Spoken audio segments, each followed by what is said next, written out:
2026 কংগ্ৰেছৰ নেতৃত্বত অসমত চৰকাৰ গঠন হ'ব। আপোনালোকৰ মনত যেটো জটিলতা যে কংগ্ৰেছে কেনেকৈ চৰকাৰ গঠন কৰিব পাৰে, কিছুদিনৰ পিছত আপোনালোকৰ মনৰ পৰা জটিলতাবোৰ আঁতৰ হ'ব, দূৰ হ'ব। 26ত যেনেকৈ বিজেপিয়ে কৈ আছে তেওঁলোকে চৰকাৰ গঠন কৰিব, তেওঁলোকে নোৱাৰে, কংগ্ৰেছে চৰকাৰ গঠন কৰিব। সেই বিজেপি আহি যদি 16ত চৰকাৰ গঠন কৰিব পাৰে, সেই বিজেপিয়ে যদি 21ত চৰকাৰ গঠন কৰিব পাৰে, তেনেকুৱা ক্ষেত্ৰত 2026ত কংগ্ৰেছে কিয় চৰকাৰ গঠন কৰিব নোৱাৰে? চাওক, যিসকলে কোনো দলত যোগদান কৰে বা এটা ৰাজনৈতিক দলৰ যিসকল সদস্য হৈ আছে তেওঁলোকেতো নিজৰ পাৰ্টিটোক ভাল বুলি ক'বই, তাতো বাধা দিবলৈ নাই। গতিকে যিকোনো ৰাজনৈতিক দলে নিজৰ সংগঠন বিভিন্ন অঞ্চলত বৃদ্ধি কৰিব পাৰে, সংগঠনৰ শক্তি বঢ়াব পাৰে। আমিও কৰিম, বেলেগ ৰাজনৈতিক দলবিলাকেও কৰিব পাৰে, তাত আমি আপত্তি কৰিবলগীয়া একো নাই। কিন্তু আমি এটা কথা স্পষ্ট, 2026ত কংগ্ৰেছৰ নেতৃত্বত অসমত চৰকাৰ গঠন হ'ব। যেটো সমীকৰণৰ কথা আপুনি কৈছে যে কি সমীকৰণত পাব, সেই সমীকৰণৰ দীঘলীয়া পৰ্যালোচনা কৰিব লাগিব। অলপ সময় অপেক্ষা কৰক। আপোনালোকৰ মনত যেটো জটিলতা যে কংগ্ৰেছে কেনেকৈ চৰকাৰ গঠন কৰিব পাৰে, কিছুদিনৰ পিছত আপোনালোকৰ মনৰ পৰা জটিলতাবোৰ আঁতৰ হ'ব, দূৰ হ'ব, আৰু আপোনালোকেও ক্লিয়াৰলি দেখা পাব অসমৰ ৰাইজৰ মুখত, চকুত বা অসমৰ ৰাইজৰ কথা বাৰ্তাত যে কংগ্ৰেছৰ নেতৃত্বতে 26ত চৰকাৰ গঠন কৰাৰ কাৰণে ৰাইজে আশীৰ্বাদ আৰু ভোট দিব। চাওক, 2001 চনত যেনেকৈ এজেপিয়ে চৰকাৰ গঠন কৰিম বুলি কৈছিল, কৰিব নোৱাৰিলে, কংগ্ৰেছে কৰিলে। 2006ত যেনেকৈ এজেপিয়ে চৰকাৰ গঠন কৰিম বুলি কৈছিল, নোৱাৰিলে, কংগ্ৰেছে কৰিলে। 11ত যেনেকৈ এজেপি বিজেপিয়ে চৰকাৰ গঠন কৰিম বুলি কৈছিল, নোৱাৰিলে, কংগ্ৰেছে কৰিলে। 16ত যেনেকৈ আমি কংগ্ৰেছে কৈছিলোঁ আমি চৰকাৰ গঠন কৰিম, আমি নোৱাৰিলোঁ, এজেপি বিজেপিয়ে কৰিলে। 21ত যেনেকৈ কংগ্ৰেছে আমি কৈছিলোঁ আমি চৰকাৰ গঠন কৰিম, কিন্তু আমি নোৱাৰিলোঁ, এজেপি বিজেপি কৰিলে। ঠিক তেনেকৈ 26ত যেনেকৈ বিজেপিয়ে কৈ আছে তেওঁলোকে চৰকাৰ গঠন কৰিব, তেওঁলোকে নোৱাৰে, কংগ্ৰেছে চৰকাৰ গঠন কৰিব। সেইবিলাকতো মনে সজা কিছুমান আমি ফৰ্মুলা ওলাব পাৰোঁ, কিন্তু আপোনালোকক মই একেবাৰে স্পষ্টভাৱে কৈছোঁ,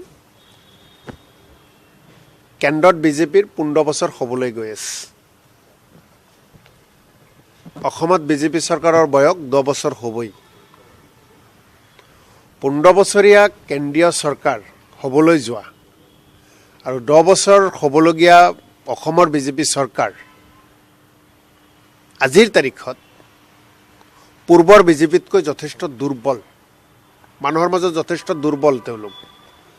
গতিকে 26ত আমাক কোনোবাই ঠাট্টা মস্কৰা কৰিব পাৰে, আকাশত চাং পাতা বুলি ক'ব পাৰে, আৰু বহুত কিবাই ক'ব পাৰে, কিন্তু ৰাইজৰ ৰায় কংগ্ৰেছৰ লগত থাকিব 26ত। বিজেপি সভাপতি ডাঙৰীয়াই যোৱাবাৰ যোৰহাটত হাৰিল নে নাই? বিজেপিৰ সভাপতি ডাঙৰীয়াই নগাঁৱত হাৰিল নে নাই? বিজেপি এজেপিৰ সভাপতি ডাঙৰীয়াই ধুবুৰীত হাৰিল নে নাই? মই বিজেপিৰ সভাপতি ভৱেশ কলিতা ডাঙৰীয়ালৈ প্ৰশ্ন কৰিছোঁ, আপোনালোকেও সুধিব যে যোৰহাট, নগাঁও, ধুবুৰীত বিজেপিৰ সভাপতি ডাঙৰীয়া হাৰিল নে জিকিল? আপোনালোকে, মই এটা কথাই কৈছোঁ যে কংগ্ৰেছক লৈ যিসকলে চিন্তা কৰি আছে যে কংগ্ৰেছ কেতিয়া আহিব, আমাক লৈ যিমানেই প্ৰশ্ন হয় যে কংগ্ৰেছক বিভিন্ন পৰ্যালোচনা, কংগ্ৰেছে কিয় কথাবোৰ পাতা নাই, এই যে যিসকলে চিন্তা কৰে তাৰমানে তেওঁলোকে কংগ্ৰেছ অহাটো বিচাৰে। আৰু এনেকুৱা চিন্তা কৰা মানুহৰ সংখ্যা যেতিয়া দিনে দিনে বৃদ্ধি পাব, সিমানেই কংগ্ৰেছে চৰকাৰ গঠন কৰাৰ ক্ষেত্ৰত আগুৱাই যাব। আপোনালোকক মই এটা কথা কওঁ, আপোনালোকে যদি অতীত অলপ খুচৰি চায়, অতীত ৰাজনৈতিক দলসমূহৰ, বিজেপিয়ে কি অৱস্থাৰ পৰা এইখন অসমত চৰকাৰ গঠন কৰিছে ভাবক। মই বেছি দূৰলৈ নাযাওঁ, ইয়াত সাংবাদিক বন্ধু আপোনালোকে যিমান আছে, 2001 চনৰ ইলেকশ্যনৰ পৰা আপোনালোকে পূৰা জড়িত বা বহুত কথাই জানে। 2001ত বিজেপিৰ কি অৱস্থা আছিল কওক?